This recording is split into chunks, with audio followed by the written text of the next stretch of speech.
Bienvenue sur Azimut, le podcast de l'orientation. Bonjour à tous.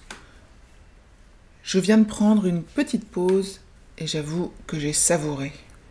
C'était nécessaire et j'ai bien déconnecté. D'autant plus que j'avais 0 enfant avec moi. Je sais, j'ai trop de chance. Bon, nos enfants, on les aime, bien sûr, mais une petite séparation, ça fait beaucoup de bien. Avec le temps, j'ai appris à essayer d'être au bon endroit, au bon moment. Que ce soit professionnellement ou dans ma vie personnelle. C'est un équilibre qui est difficile à trouver. Les critères évoluent dans le temps. Et surtout, je crois qu'il n'existe aucune recette miracle et universelle. C'est à chacun et à chaque moment l'occasion de tester une solution.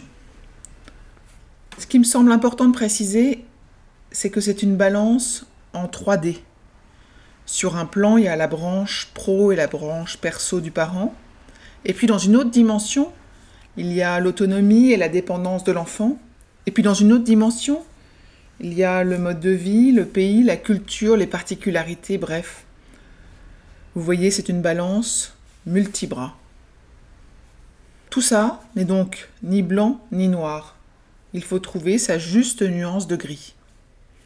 En prenant en compte uniquement son propre ressenti, on risque de passer à côté de bénéfices importants. Alors laissez-moi vous donner 2 exemples. Moi je trouve qu'être présent lors de l'apprentissage de la lecture de son enfant, en fin de maternelle ou en CP, pour le parent, c'est la satisfaction de voir l'évolution, de passer du B à bas à la lecture d'un chapitre entier de Oui Oui.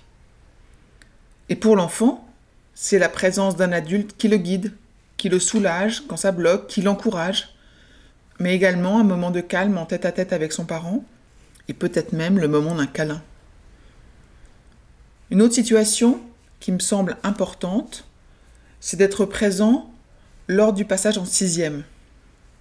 Pour le parent, c'est l'occasion de transmettre une forme d'organisation, d'inculquer les bénéfices de l'anticipation. Et pour l'enfant, c'est un moment d'échange sur ses impressions, quand il rentre du collège, un petit goûter, et puis de l'aide pour se mettre au travail à la maison. Je suis certaine que vous voyez ce que je veux dire. Vous avez sûrement vos moments clés pendant lesquels, parents comme enfants, les bénéfices d'être présents et investis sont multiples. Mais aviez-vous réalisé que l'étape de l'orientation fait partie de ces moments pendant lesquels les bénéfices pour les enfants se cumulent à ceux des parents?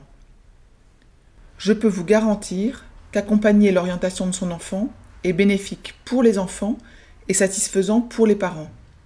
J'ai personnellement vécu ceci et depuis qu'Azimut existe, j'ai de nombreux témoignages en ce sens. Et jamais un parent ne m'a dit que son investissement dans l'orientation de son enfant avait été vain et sans intérêt. C'est pour cette raison que j'ai choisi de vous proposer cette semaine d'écouter des épisodes à ce sujet. C'est pour vous aider à accompagner votre enfant le plus sereinement et le plus efficacement possible. Vous les retrouverez sur toutes les applications de podcast et sur notre site dans la rubrique « L'accompagnement par les parents » dans la catégorie « Définir son projet d'orientation ». Je vous souhaite une bonne écoute et n'hésitez pas à me dire ce que vous en avez pensé.